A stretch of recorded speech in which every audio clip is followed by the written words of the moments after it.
Hello, everybody. It's Jim here, and it's been a while since we've done one of these, but I couldn't think of somebody better to do it with. For the Audiomo podcast return, I have Ian with me. Today, we're going to be talking about an album he just finished up called Glitches, as well as an experience he had that was long-term that involved some proper learning about the instrument, some things he may have discovered along the way that I think would be good for him to share with all of you. But I will let the man speak for himself. How are you doing today, Ian? Yeah, really good. Thanks. How are you? I'm here, man. That's all I can say. Like, I'm tired, but I'm in a great mood. So I'm really happy that today kind of worked out. We had this scheduled for another day, and life happens, but everything is all good to go. Absolutely. Yeah. Doesn't life happen? I think everyone will be able to relate to that. It's one of those the best laid plans and all that. Exactly. And it's funny. I want to immediately jump into the things we normally talk about, which is the football, but I'll save that until the very end if we even do that, because there's some things I'm just like out of my mind. But sticking to music, you finished an album. What I first want to know is the name of the album is Glitches. The name of the band is The Mountain Shadow. I'm going to leave a link to it down below if anybody wants to check it out. You can listen to it in its entirety before you purchase it, which I think is always a really cool feature of Bandcamp. It's 10 songs. How long did it take as far as from the time the first song was written here until this was actually released for you guys to get done? Oh God, too long, because there's a story there. So I think all in all, it was probably about 3 or 4 years, and in fact a couple of the songs might have even existed in like solo projects for so it's basically the band as such now is essentially me and two of my best friends, John and James. We initially had a drummer who was a drummer called Tom from my old band, but he moved, so we had the standard kind of drummer issue midway through sort of writing, which is just one of those things, like life happened, he's doing really well, it's fantastic for him. So we had kind of a collection of songs, and basically what had happened was we were kind of like, we were sat in a room just hanging out as friends, and we were kind of like, we've never been in a band together, and it's really weird. Like we, three guitarists but three good friends. We're like, we've never been available at the same time. So we kind of, we had a jam, and it was kind of one of those, does anyone have any songs? And so Jim had a couple of songs that were from his solo project, but he was kind of like, I want to rework them in a slightly darker way, because he was experimenting a lot with kind of folkier arrangements, and so Jim's awesome. He's kind of he's a bit of a chameleon. He kind of he does stuff kind of like he'll be doing folk, a bit of electronic, some stuff where he's just using sounds around the house and sampling. He kind of just got this great mind, but he kind of wanted to do a more kind of straight up thing. And I had written a bunch of songs kind of in the midst of a couple of life events, like divorce and stuff like that, and they were kind of shaping up to be quite dark and stuff. And so we were like, okay, let's just sit down and write these songs. And so we spent a lot of time writing the songs. We're really happy with them, and then we started to record them, like essentially home demos, laptop, home studio, learning as we go. Jim's again definitely a far more proficient producer than I am.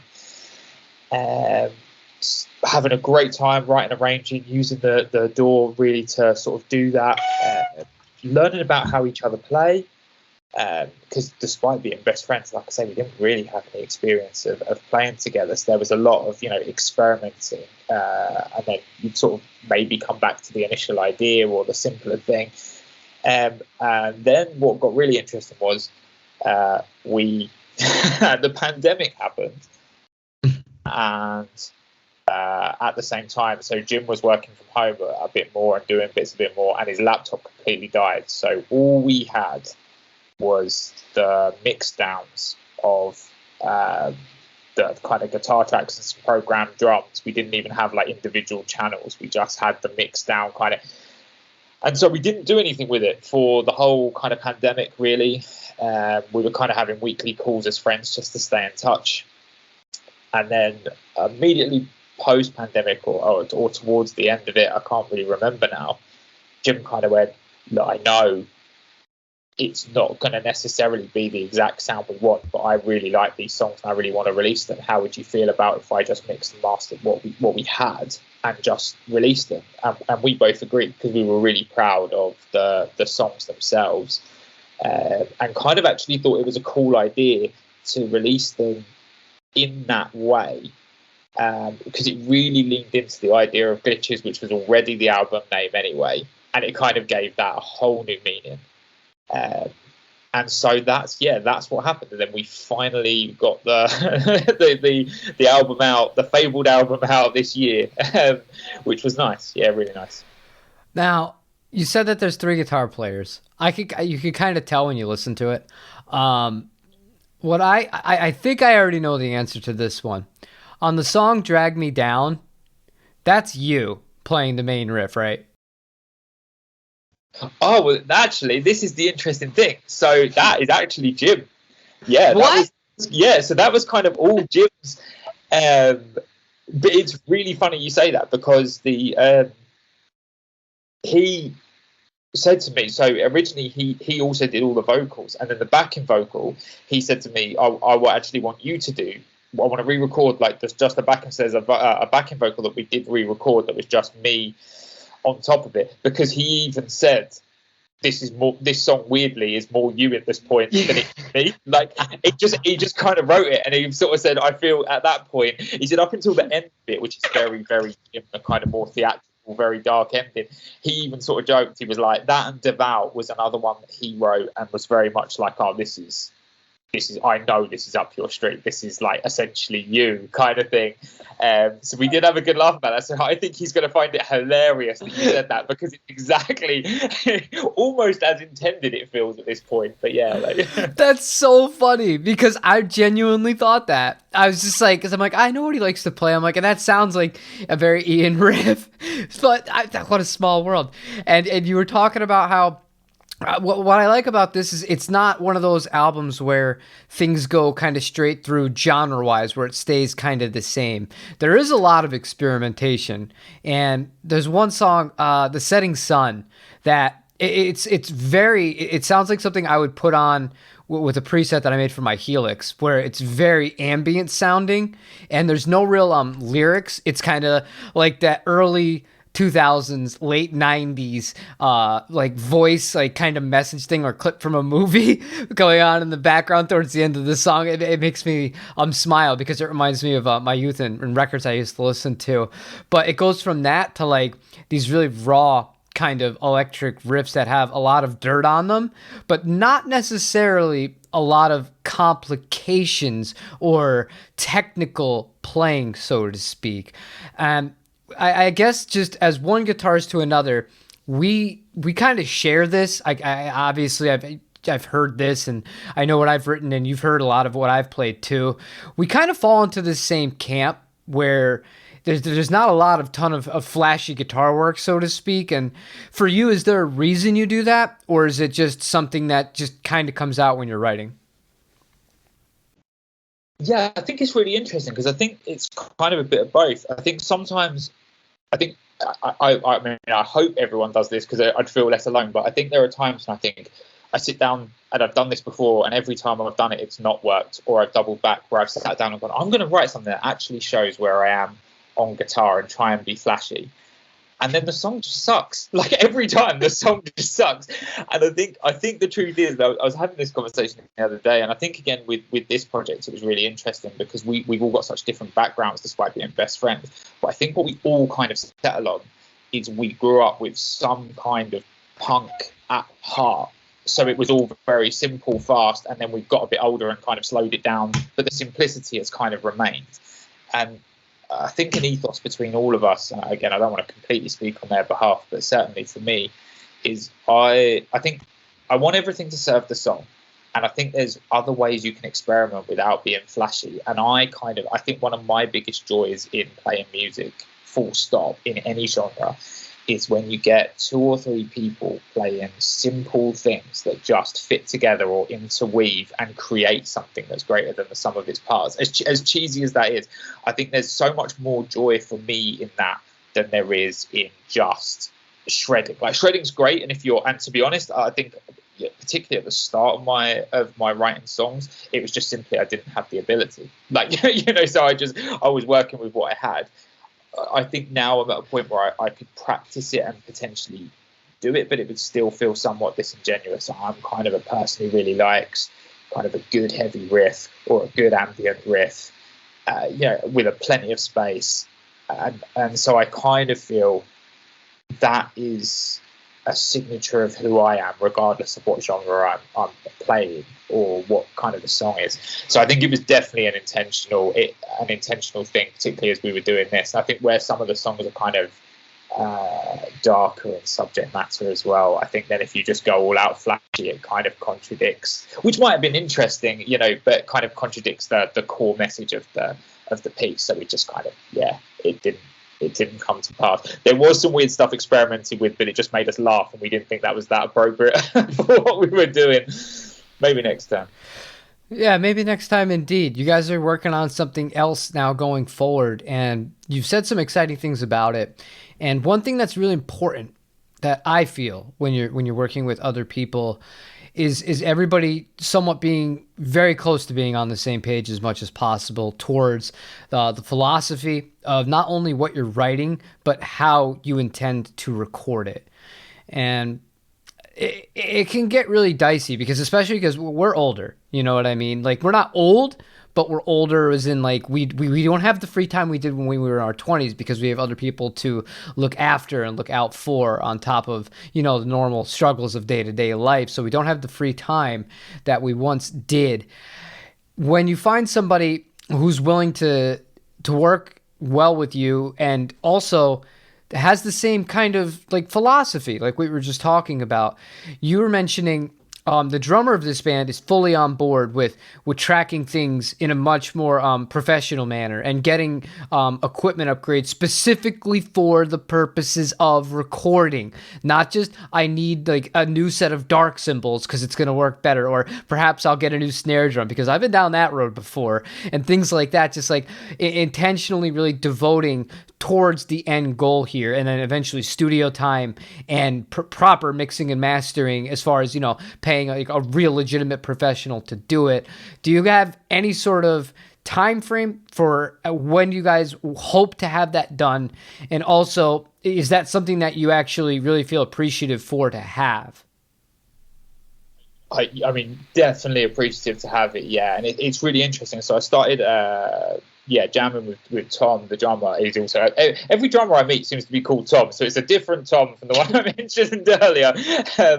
But yeah, and he's a phenomenal drummer, and really, really nuanced in his play, and has a very interesting background of being into metal, but was trained jazz. So he's got a really cool philosophy on drumming, and so and a sort of dedicated space. It's been really fascinating. So we've been jamming, and it might even become a project that's just something else at the moment, in terms of, like, it might not even be necessarily, it might even come under a different name. We're sort of talking, everything's kind of open at this moment. So the sort of process where we're at now, it's really interesting, because again, Tom's very driven, and he said a sentence that was really cool last week. So we finished jamming about a week ago, and he said, okay, this is great, and we'll have another jam next week, because a bass player called Andre joined us as well, and it went really well. Had this fantastic jam, first time all three of us were in a room jamming together, at least. And then he said, we'll have another jam next week, and that'll be fantastic, and then at the end we'll discuss how to turn this from a jam into a rehearsal. And I thought that was a really cool, like, right, then we're going to take this up a notch. So I think the idea for that is I have a bunch of songs written, or I have a few completed songs, like, that are arranged, written, and I have that kind of standard guitar guilty thing of a bunch of riffs and bits and pieces that are sort of linked, but really need some tidying up and really need some thinking about. And then the goal is to sort of have 6 or 7 complete songs, and then start discussing the plan for recording and even sort of gigging properly and stuff like that, which will be really, really exciting. So at the moment, there isn't a hard and fast time frame on that, but it kind of depends how the writing goes. But there's definitely a desire from all of us to pin that down and have it as soon as possible, like as soon as that information presents itself. there's going to be no kind of messing around in terms of like, I'll just delay him for no reason. It's very much like, yeah, then we start booking time and working towards that. So we really start hammering the practice. So as you know, and I've said on the channel loads, when we go into a studio, we all know those songs forwards, backwards, inside out, so that there's no time wasted. For numerous reasons. One, obviously pride. Two, time is money, especially in a studio. Yeah. And also, I think it's just there's that desire for us to get this as spot on and as good as we all can. And it's the early jams have shown some really interesting bits in the songs that sort of surprised me. So because what was basically happening was originally when I started jamming with Tom, it was, oh, I'm going to do a solo record as well. And he was like, oh, I'll help you do your solo record. That was how the initial conversation happened. We had one jam, just the two of us, and then it very quickly became apparent to me, this isn't a solo record anymore, because Tom's got too many good ideas for it to be, I just write a bunch of songs and he plays on them. And so then I was like, well, okay. And he said he knew this bassist called Andre, and he's fantastic. And again, he's got his own ideas. And so now it's turned into this thing where I'm like, oh, okay, sort of a new band is almost forming off the back of which was never, if I'm honest, like the intention. But sometimes the best stuff happens without that intention. And I'm certainly not going to stop it or be like, it has to be my ideas or it has to be these songs that I've written. So very quickly, so it's sort of almost Medusa's head. I've still got these kind of blues songs that I'm going to do as a solo record, and Tom may well still help with those. But what was coming out in the jam was so kind of exciting and a bit of a melting pot, again, as cliche as that is, of ideas that I really want to record those as a band, like expand on those ideas. They're exciting me a lot. And the past year has really particularly taught me to really value collaboration, like, and not take it for granted, like how special that collaboration can be. Like, it's great writing songs on my own, and I'm a bit of a control freak, so I will do that and critique my own work, but actually letting go a little bit and just hearing what someone else's idea is, like their reaction to your idea or an idea that they bring forward, and my reaction to that is far more positively challenging. And that's more, that's exciting. So that's kind of what's happening. I appreciate that's a really long-winded answer, but that's kind of what's happening. So No, I appreciate that. And I think that's good that you can look at it in that perspective, especially in the letting go portion of it, because that's one thing that is very difficult at times. It really is, when you have your song, so to speak, and it's something that you put so much into. Letting somebody else, you're putting yourself almost in a vulnerable position when you're letting somebody else fully have, like, okay, what do you think of this? And, potentially opening up for either critique or addition in something that you didn't initially plan to have in the song, like a different part or a different switch, or why don't we, we'll cut the bridge. Well, that bridge doesn't need to be there in the second time around or something like that. And, because if you make the mistake that I have made, and I'm based on the discussion we've had many times, I'm assuming you've made this too, where you can almost feel like you're going to be stubborn about it. You're like, no, this was how it's supposed to be. This is how it's going to be. The longer you do this, the more that kind of just can fly out the window once you get over that initial hump of letting go and appreciating the process of collaboration, like you said. Yeah, definitely. And I think it's really important. I think that, again, like something I've really learned or had reaffirmed recently is, even if you listen to other people's ideas and you end up coming back to the initial idea, whoever it belonged to, if you kind of remove that idea of an idea belonging to someone and then the idea just belongs to the song, what becomes fascinating is someone else's idea. So it might be like, like one recently was, let's up the tempo and let's try a really upbeat, let's surprise people with a tempo change that you wouldn't expect it. And every bit of that initial reaction, because it was sort of something I'd written, was like, that's not going to work because the intention of the song is this. And then it's kind of trying to remind myself and go, actually, no, let's try it. And then you try it, and you've got nothing to lose by trying it.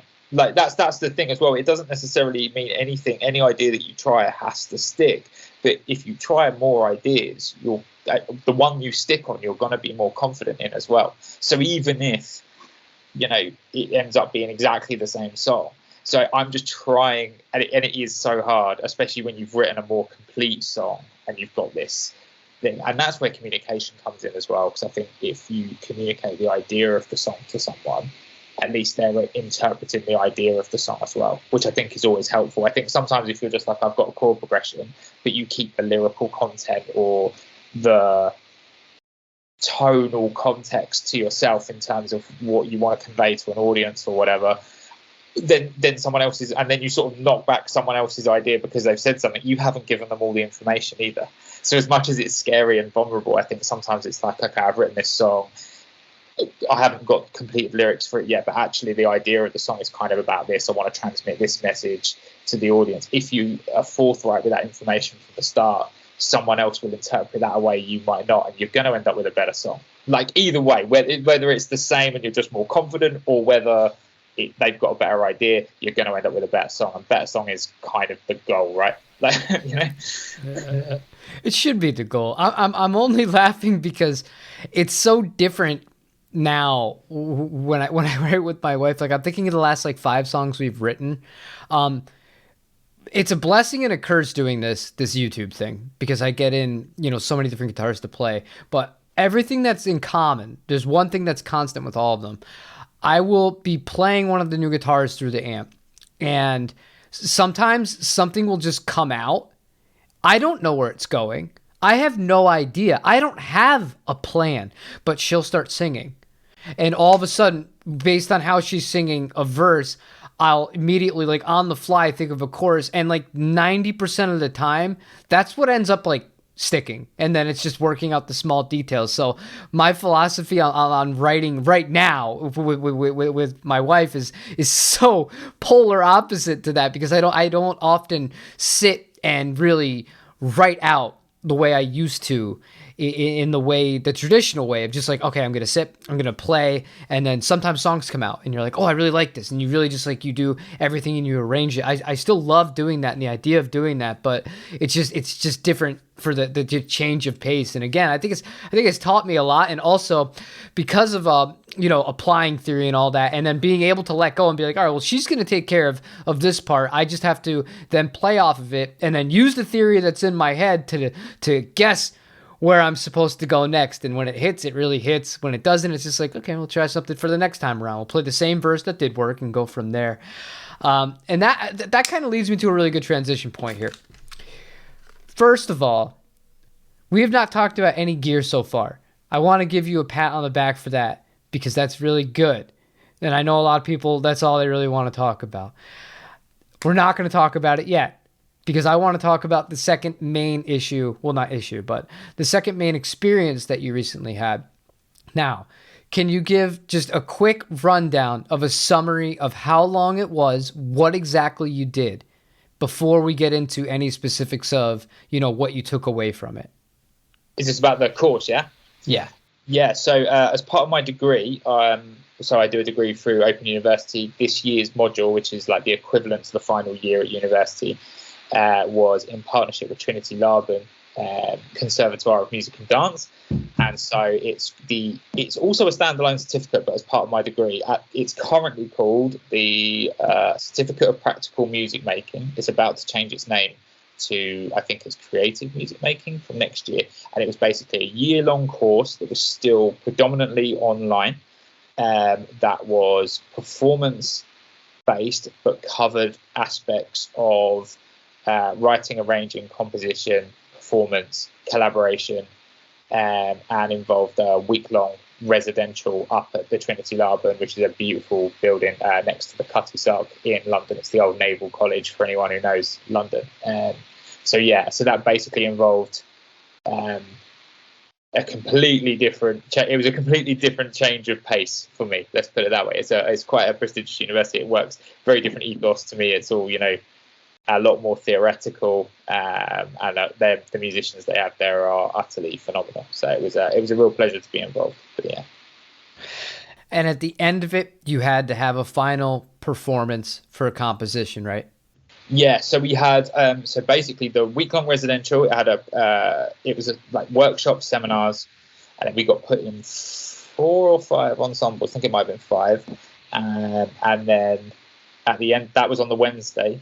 And then on the Saturday, we had a performance at Blackheath Halls where we would all basically share the work together. And that was incredible because obviously you only had a few 1-hour practice sessions with people you've never met before the start of the week. Like you'd maybe spoken to them in a forum, but you didn't know what you were going to be doing until you were put together. So I got put in this ensemble, and we got told it was a jazz ensemble, and we were going to be performing a couple of jazz numbers, so a couple of Ella Fitzgerald and a more bluesy jazz number, which was Hendrix, Lambert and Ross, and that everybody throughout, there was basically like adjustments made to the arrangements of each to make sure that every musician and singer had a solo at some point. So it was a nerve-wracking moment getting told, especially when you hear that word, when you come from a punk background and someone says jazz, the heart goes for a minute. But yeah, it was a real challenge, and the week was very, very intense anyway, but also was genuinely up there in the top 3 or 4 experiences of my life. That may sound like hyperbole, but it really was a fantastic experience, like really good to push, and everyone on the course got really close by the end of the week through that shared experience. That's incredible. Now, I think one thing that might fly under the radar here, I know this, but I assume anybody who's listening to this may not. They don't realize the other instruments that were involved here that the people were using. So I want to hit on this for a second because I want your opinion on what you learned interacting with people that play more traditional classical style instruments, and also how they viewed the guitar, because I'm sure that there's multiple conversations that go back and forth, especially with arranging and performing and things like that. And how did it feel like you were really out of place at first, especially given the background? But even if you did have a fully musical background as a guitar, we're kind of in our own space compared to those other instruments, and it can either really work or it can not work so well. I've been in both ends of that. So if you could just let everybody know what other kind of instruments you were working with and how that experience went as far as interacting with the people that were using them.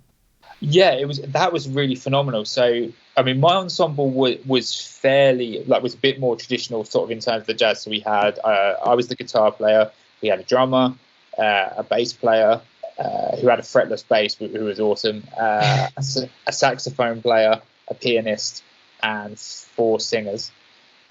So we were a little bit more that's condensed, traditional, but we also interacted with everyone in all the other ensembles, and there was bassoon players, horn players, all sorts of, I mean, and the funny thing was everyone had basically bought their primary instrument, but there were a lot of people that were kind of multi-instrumentalists who had played in army bands and stuff like that, who were a little bit older but had such a wealth of experience. So it was really cool to speak to those people, and as you say, when I first turned up, I felt really out of place because I thought, guitar player, people know that we can get away with using tab, we can get away with playing by ear, we're not necessarily, I felt like the attitude to me was going to be, all right, okay, you're one of the lazy people, one of those guys. And it was really strange. I'd really got in my own head about it. And even the first couple of days, I really struggled. I made a phone call to my other half on, I think it was the Tuesday night, where I was like, oh my God, I don't know how I'm going to do this. When I get put in an ensemble, I really don't. And she did what she does best, and calmed me down and told me I was in my own head, and just to actually experience it first. But the great thing was, as you went through the week, I realized that what was really fascinating is the instruments almost, again, this is going to sound a bit too sweeping, but I can't articulate it better. The instruments almost became less significant. It was more the space they were taking up. So someone would the bassoon player would be okay, so I'm down here, that's fine, I'll cover this bit here, someone else will cover this bit. And it just became this idea of people collaborating to fill a space with sound. Is probably the best way that I can articulate it.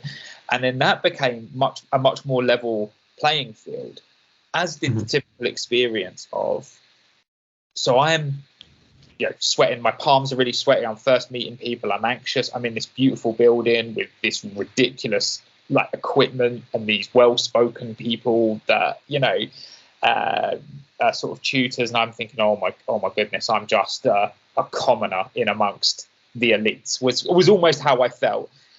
And so I was really nervous, and it wasn't until these beautiful, and again, it's one of the beautiful things about everything that I love, whether it's music or football, or you have these connecting moments. And the bass player was awesome, really cool. And there was a full-time student who was helping our ensemble.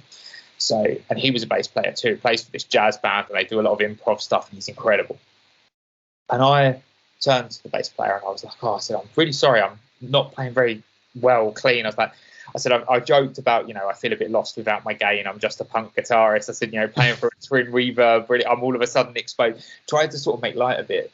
I was like, I'm just so nervous, I'm really sorry. And he was like, oh, you're doing fine. I feel like I'm really nervous. I feel like I'm letting you down. And I was like, okay. And then the pianist, said the same thing. And me and the pianist, Luke, who's a brilliant, he plays beautifully. He got me through the week because I think he was every bit as anxious as I was.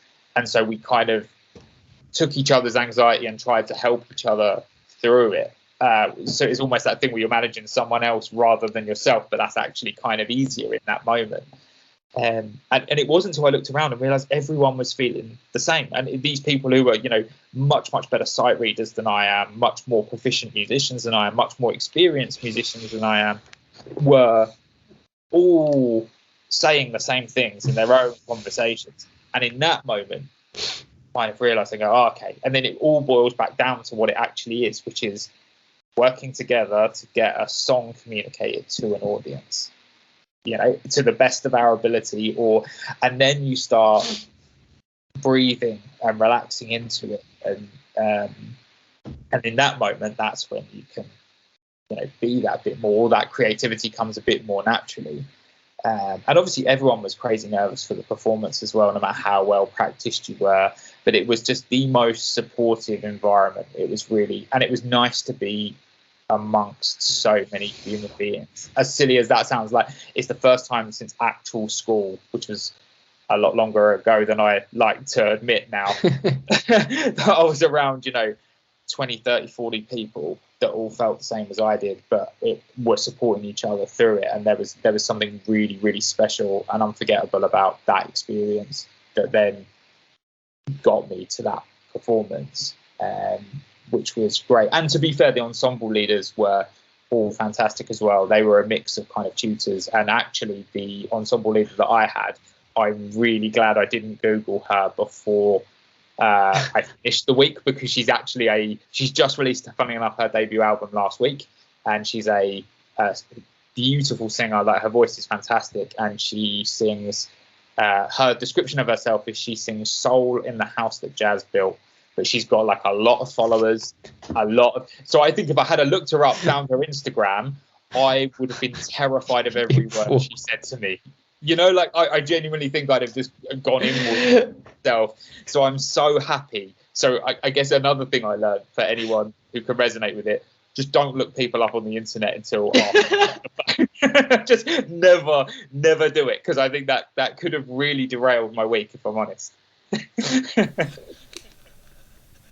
What was the line? Okay, I need to actually write this down, because I think that is the most brilliant thing I've ever heard.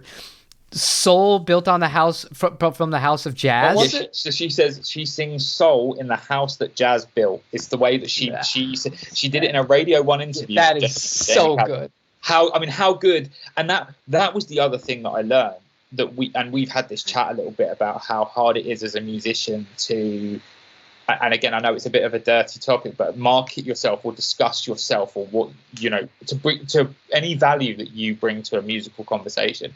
And I thought that is such a succinct, really concise way of saying exactly what she does. And you hear her sing and you go, yeah, like she's just found this sentence that's memorable and describes and encapsulates her ethos. And it really made me think about that side a bit more as well. You know, what happens after you've made the music? What happens after you've, you know, because it's all very well and good being passionate about it, and we all are, you know, and being proud of your creation, but that, you know, at some point, if you're going to share it, you need to be able to communicate that sharing experience as if you want to get it to more ears. If you don't, that's absolutely fine. But if your goal is to get more ears on it, you have to. And again, even talking about it, my shoulders are going up. It's an uncomfortable conversation, you know, but it is necessary. And I just thought she did it so well, and was also so humble and cool with us, which, considering how, you know, she was taking time out of her schedule just before an album release, I thought that was really, in retrospect, now I know what she was doing. That's really cool.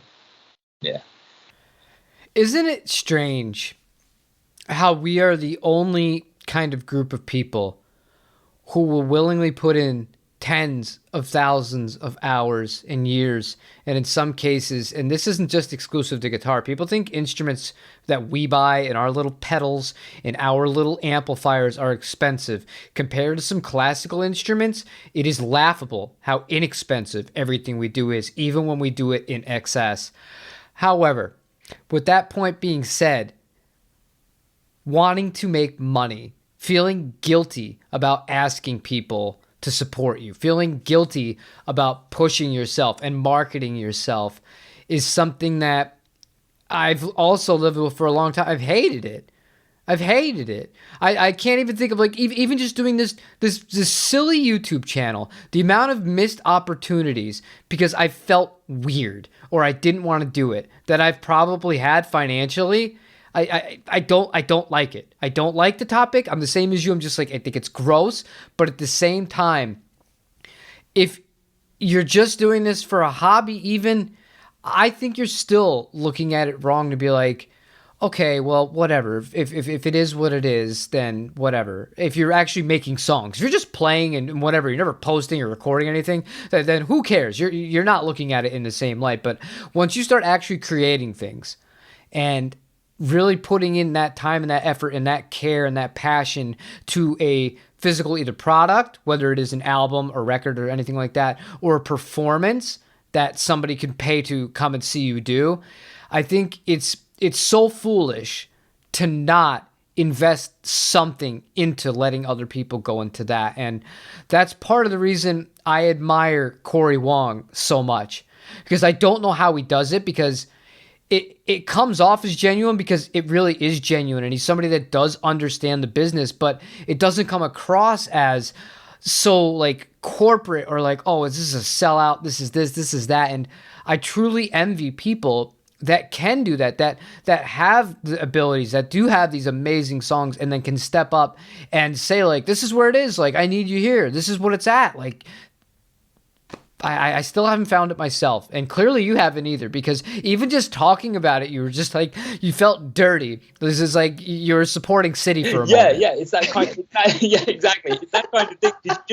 You just feel like there's this voice in your head that just goes, oh, what are you going to do? You know, put on a suit and go round, and especially in an industry that's, you know, in a very interesting time and transition, as cheesy again as that sounds, where, like, you know, the value of stuff is being undermined quite a lot, and you're having to find, you know, a lot of the people that are really successful are having to be incredibly multi-skilled. You know, they're not just musicians, they're video editors, they're, you know, growing social media audiences, and that's fine, and, you know, and it's incredible and testament to them and their workload. And it's kind of that thing, it's also understanding who you are. And I think I've spent a long time, both personally and that reflects itself musically, not wanting to say with my chest, as we say over here, like, who I am proudly. Like, so it becomes very difficult. It becomes reflective, where you kind of go, I don't really know what I bring. And especially as a guitarist, when you kind of go, I don't really do the flashy stuff. So I'm not the flashy lead player with all this charisma or personality or whatever. I'm just this guy who sort of writes riffs. And it's only recently, and through doing this course and actually experiencing things with other people, that I've kind of gone, but that's okay. That is who I am. So I write, you know, the juxtaposition of ambient and heavy riffs, and that's what I bring, textures, and that's, you know, and that's okay. But it's, you know, finding a catchy phrase for that or whatever. Or but I'm at least, I think, slowly learning that there is a value to that, and that therefore there is a value to me, and I can be proud of like what I'm doing and continually learning.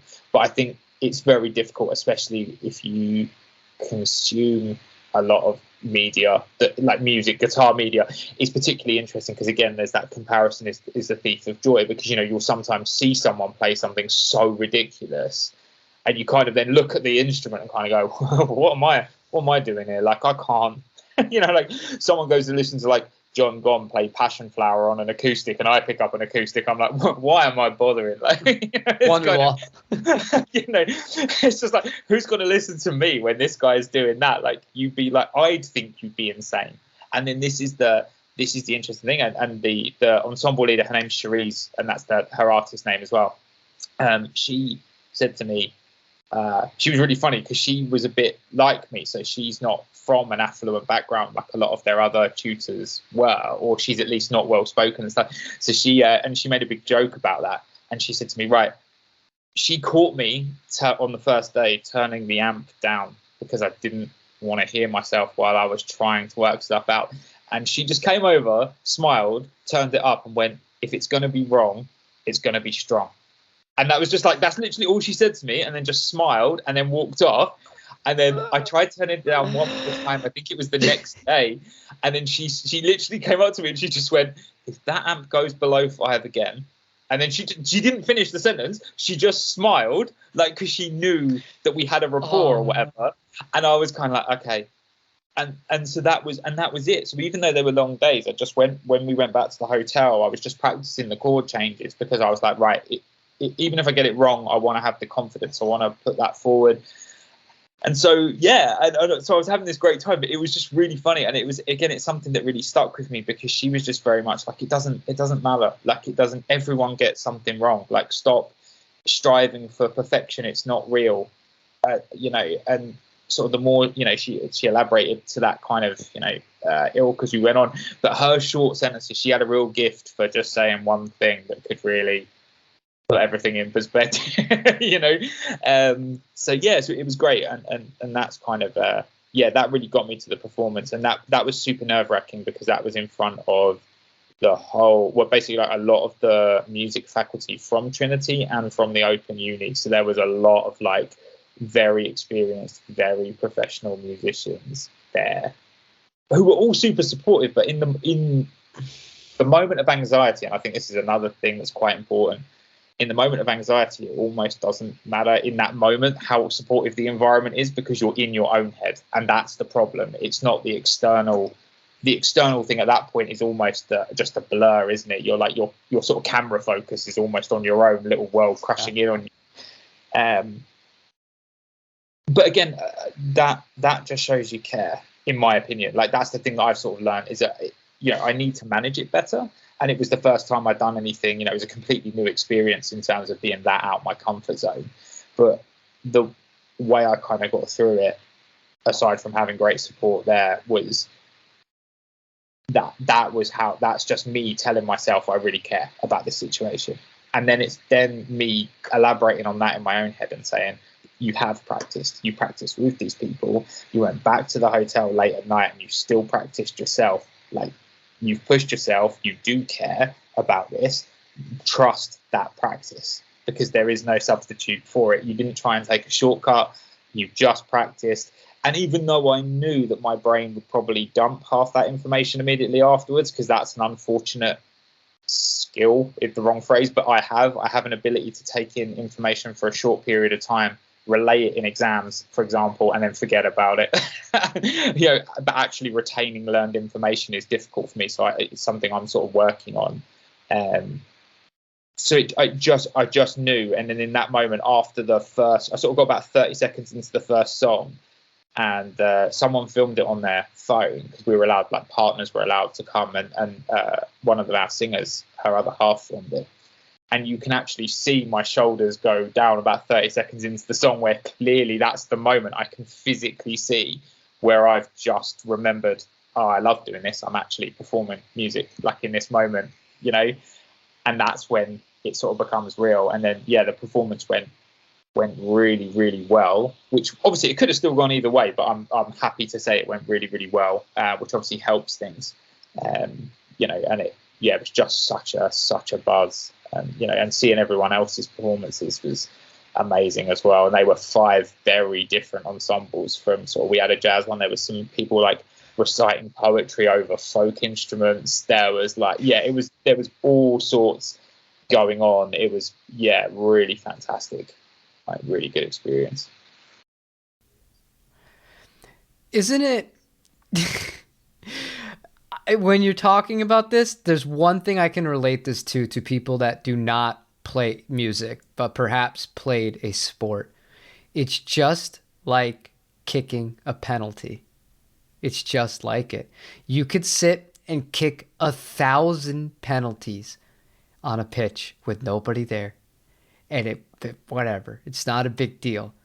When there's actual people watching in a match and you have to kick a penalty, all of that practice, all of that fighting with yourself in the head, like, you're fine. You've literally kicked thousands of penalties. And it's funny because not even just people like us who just basically, we've never played at any sort of professional level, but, granted, competitively, I've watched teams and players completely melt, knowing they have put in exponentially more time into that situation.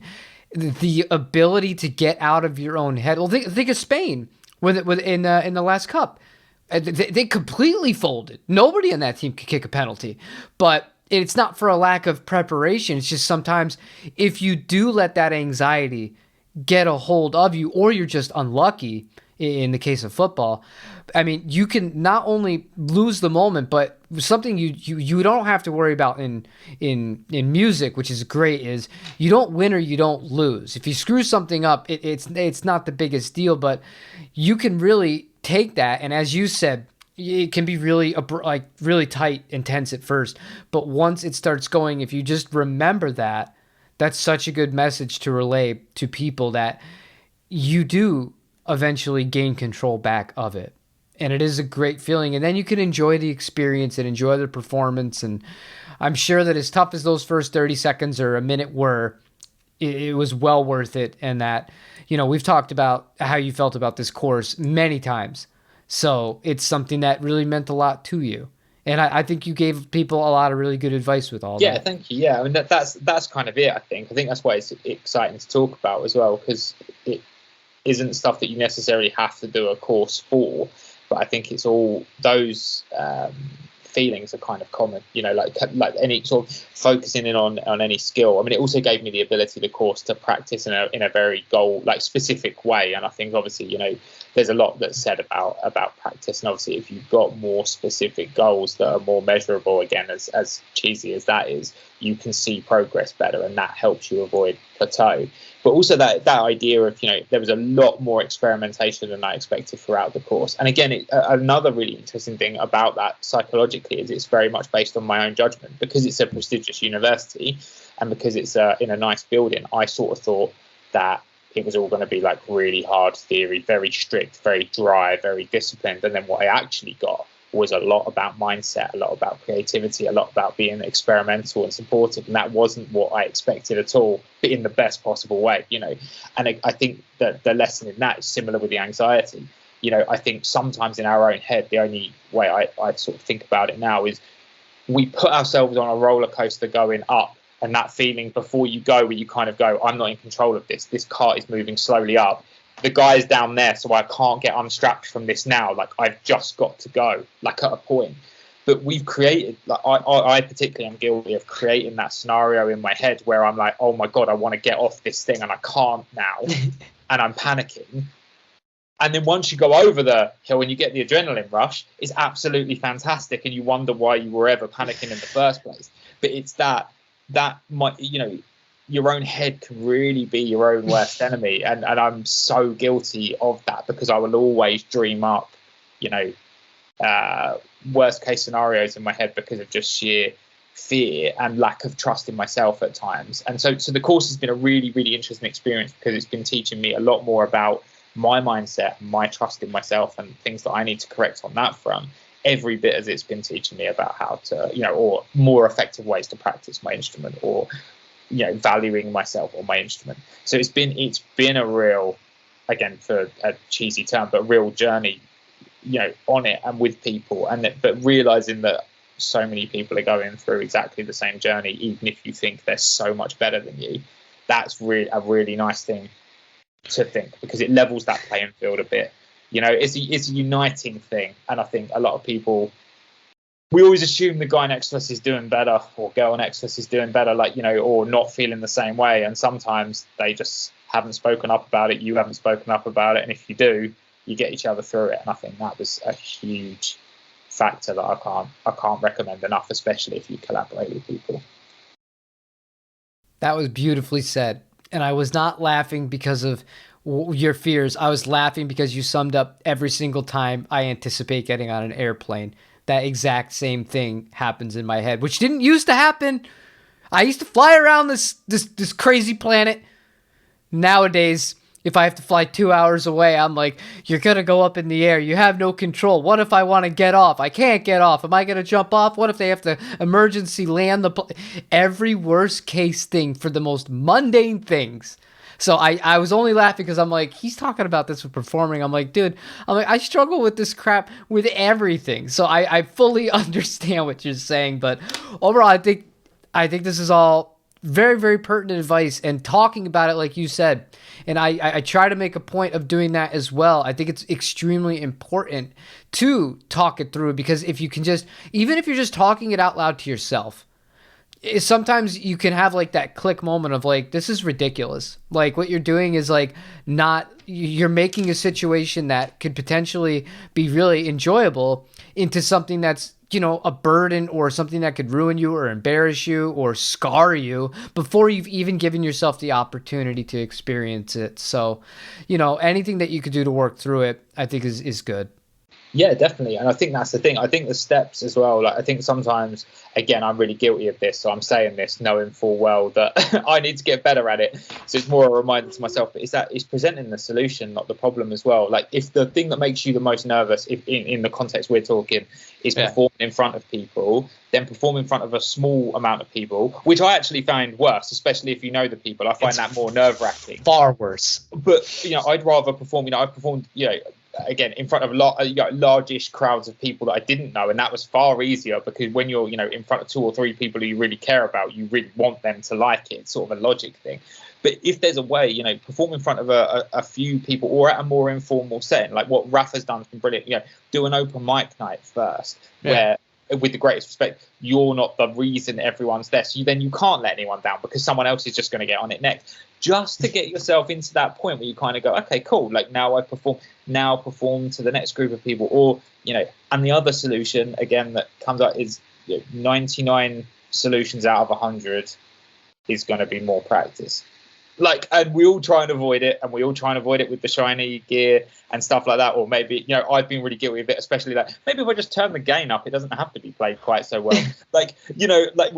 I've done it in my past, and then you kind of go, okay, actually, what if I had to play it for a twin reverb, really loud, really clean on the net pickup? So now, and that's kind of now almost something I say to myself. So I'm kind of what. Also to find out what the song is at its bare bones anyway, even if I've added loads of cool effects for a reason, with my love of the ambient stuff, I'm kind of what would this sound like really clean, so that I can just understand the song better. And I think having that slightly more curious mind, but also just boiling those things down really, really helps. And I think that's, it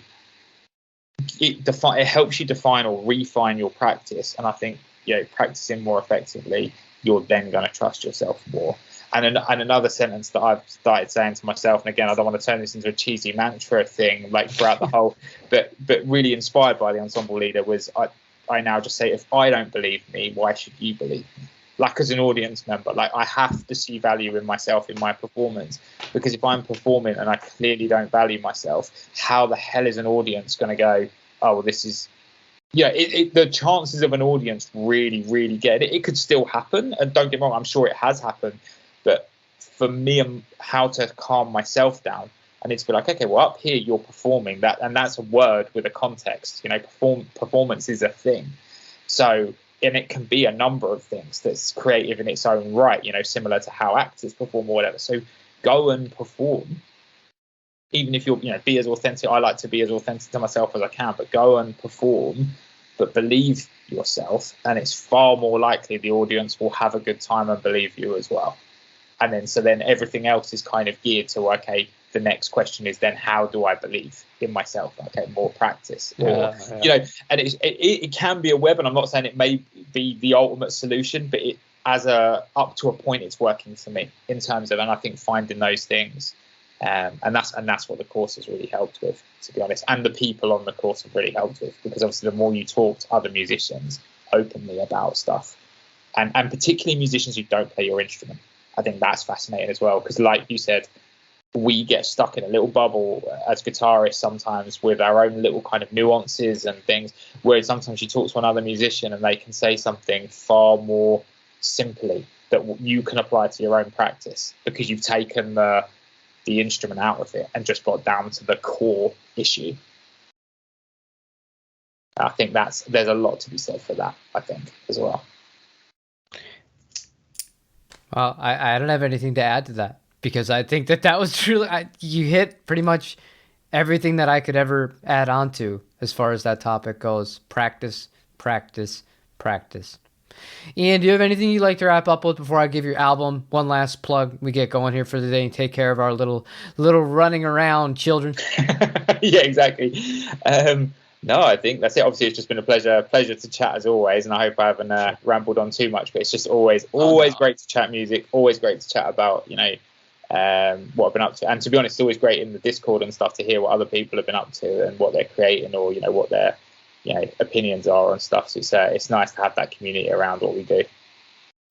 But it's just fun in general, just talking and having people to talk with that don't think you're crazy, which is always a good sign. The name of the album is Glitches. The name of the band is The Mountain Shadow. I have a link to it in the description today. I sound like a radio jockey. I transitioned this out really well. But I seriously thank you. As long as you have time, we could do this more regularly and go on from there. Or what we could do is something I have an idea for we'll talk about after I hit the end button on this. But to all of you who have made it this far, thank you for watching, and we will see you on the next one. Take it easy.